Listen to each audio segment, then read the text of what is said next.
All right. Yes, definitely good afternoon. I expect a more formal statement shortly, but I will on Pakistan. But I can already tell you that, of course, the Secretary General strongly condemns the suicide bombing that took place at a mosque in Peshawar in Pakistan earlier today. I think it is particularly abhorrent that such an attack occurred at a place of worship. Freedom of religion, freedom of belief, and the ability to worship in peace is a fundamental human right. The Secretary General extends his heartfelt condolences to the families of the victims and wishes a prompt recovery to those injured. And he reiterates the solidarity of the United Nations and the government and people of Pakistan in their efforts to address terrorism and violent extremism. Turning to Ukraine, our humanitarian colleagues are telling us that fighting and hostilities over the weekend killed and injured civilians, while critical facilities, including several hospitals, were damaged on both sides of the front line. On Saturday evening, dozens of civilians were reportedly killed or injured during an attack on a hospital in Novoydar in the part of Luhansk region currently under control of the Russian Federation. Earlier that same day, another health facility was reportedly hit in areas under Russian control in the Kherson region. And on Sunday, attacks were reported in Kherson City and other parts of the region that are under Ukrainian control. Health workers were reportedly injured when the Kherson Clinical Hospital was hit. Other civilians were killed or injured, and civilian infrastructure, including homes and schools, were damaged. In Kharkiv City, a residential building was hit last night, once again killing and injuring civilians. Our humanitarian colleagues are on the ground supporting the survivors.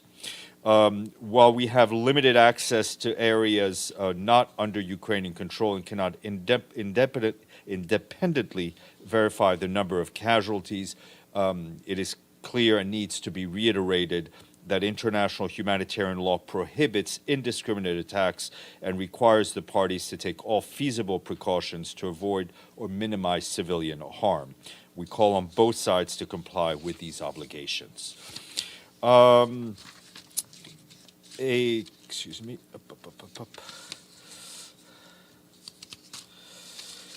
Just a quick note from our colleagues, humanitarian colleagues on Iran. There was, as you may have seen, a 5.9 magnitude earthquake on Saturday evening. We're told that relief operations and damage assessments are underway, and the Iranian Red Crescent Society has mobilized emergency teams and relief items. The Ministry of Foreign Affairs of the Islamic Republic of Iran has requested UN assistance, and we stand ready to support the response. We extend our condolences to the government of Iran and to the affected families. And in Haiti, at least 2.6 million children are expected to need life-saving assistance in 2023. That's according to UNICEF. In the past 2 years, the number of Haitian children in need of humanitarian aid has increased by 500,000.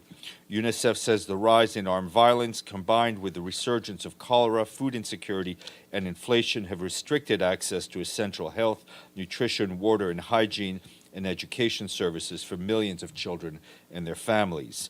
Working with partners on the ground and the government, UNICEF has scaled up its humanitarian response, but they are calling for more support. The agency's humanitarian response in Haiti received about 40% of its required funding last year, making it the most underfunded appeal by a UNICEF emergency operation in Latin America and the Caribbean.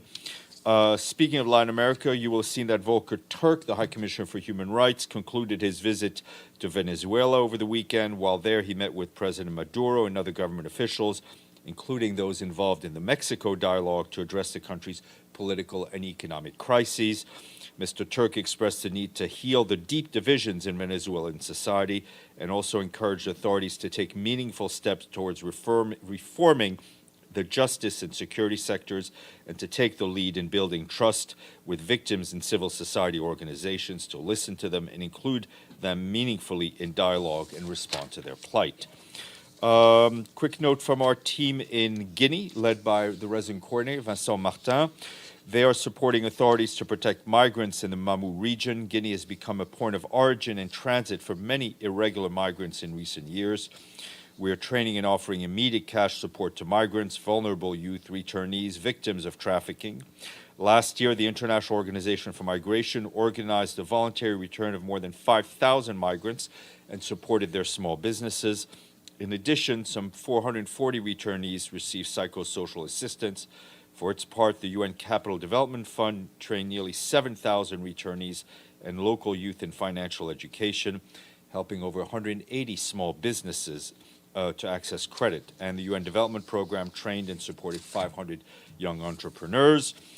Tomorrow, 2 p.m. in this very room, there will be a briefing by Tom Andrews, the Special Rapporteur on the situation of human rights in Myanmar. And today we have, today we say thank you to our friends in Porto Novo, Helsinki, and Budapest. They have paid their dues in full and are up on the honor roll. So what 3 countries are Porto Novo, Helsinki, and Budapest? You are all beyond pathetic. Okay, Hungary and Finland. Porto Novo, Benin. All right, there will be no questions today. All right, if only. Go ahead. Yvonne, please. Thank you, Stéphane. Following on from the briefing with the Under-Secretary General this morning, this is a question about Afghanistan. So during the Doha peace negotiations, the Secretary General was very positive at the time, saying that it was a unique opportunity to save the lives of many Afghan people and to lift the country out of poverty and misery. Looking back now, does the Secretary General feel that that view was a little naive? The Secretary General had the view that he had at the time based on what we knew then. I mean, we could only encourage dialogue and hope for the best. We know what's happened, right? We know the end result. I think Amina Mohammed was here, gave you a very vivid description. Martin was just here. So, I mean, we can all play Monday morning quarterback. I mean, it was not abnormal for the Secretary General to encourage dialogue and negotiations at the time of the Doha meetings. So is it time now for him to encourage negotiations again, to get people back around the table? Well, I mean, I have really nothing to add to the political position put forward by the Deputy Secretary General on the need for dialogue, the need for firmness, and the need to keep first and foremost in our minds and in our actions the needs and the rights of Afghan women and girls and the whole of Afghan people. Iftikhar. Thank you, Steph. This is a follow-up to the Secretary General's statement on the terrorist attack in Peshawar. These attacks, as you know, have been mostly claimed by Tehreek-e-Taliban Pakistan, which is a terrorist organization, and they operate out of Afghanistan soil. This was one of the promises made by the Taliban that they will not allow their soil to be used for terrorist attacks, but they seem to have failed. Any comments on that? Well, it's almost a statement let me just put it this way. I have no insight on the investigation that is going on. We've seen the public claims of responsibilities. What is clear is that every government or every authority that has control over territory has a responsibility towards the international community to make sure that their territory is not being used for terrorist activities. Michelle. Thank you. It's a bit of a follow-up from the briefing we just had with Martin Griffiths. I asked him about any adjustments that had been made to aid delivery in light of the ban on female aid workers, which doesn't apply to the UN yet. So he said that there are activities that are ongoing where it's men only, and he used the example of delivering food. But food delivery is WFP, which is a UN agency, which shouldn't be subjected to the ban? I don't know if I'm confusing myself. You're or... confusing, I think, both of us. I mean, I would encourage you to call Martin and get some clarification, because that's what I would do if I was trying to answer your question.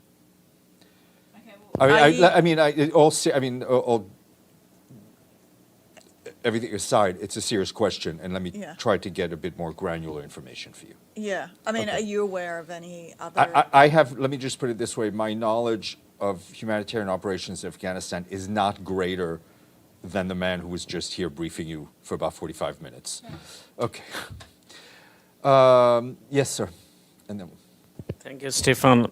On Bangladesh government has ordered 191 news portal to be blocked, as they are doing it very often. And my news portal, Just News, BD, blocked from long days ago.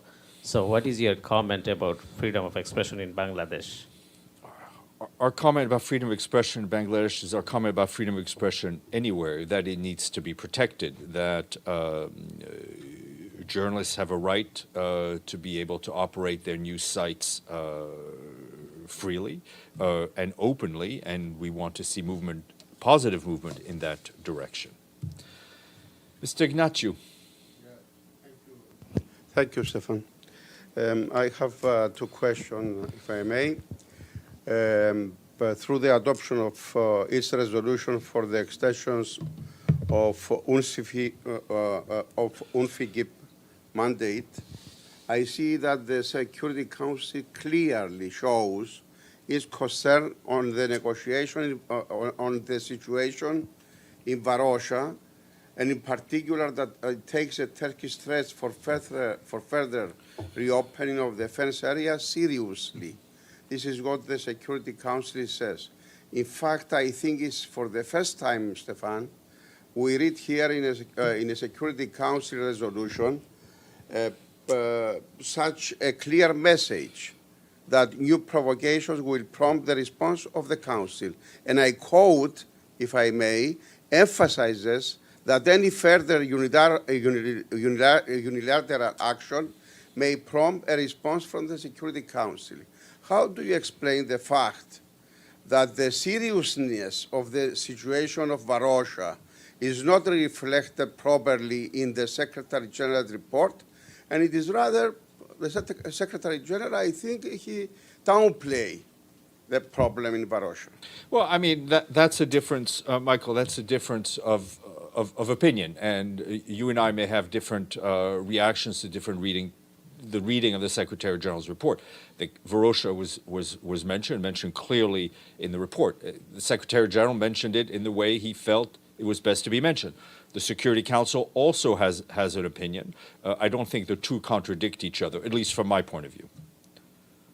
Thank you. And another question, the Security Council has underlined the urgency for the appointment of an envoy who will lay the groundwork towards the resumption of negotiations on the Cyprus issue. This is what they say.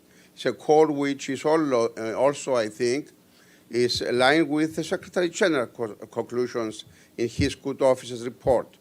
My question is, what steps does the Secretary General intend to take to proceed with the appointment of an envoy, and under which mandate? Well, I think what the Security Council calls on, it urges the parties to come to an agreement so that the Secretary General may appoint an envoy. So the call, from my reading of the resolution, it calls on the parties to come to agreement.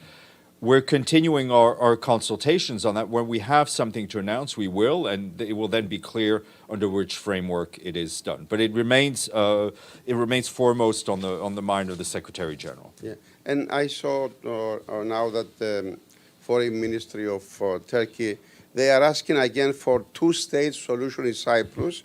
And I wanted to know what is the position of the Secretary General on this I haven't seen that statement. I mean, the risk of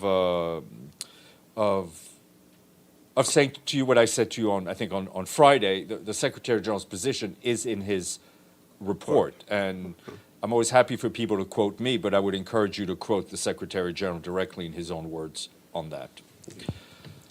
Okay. Yes.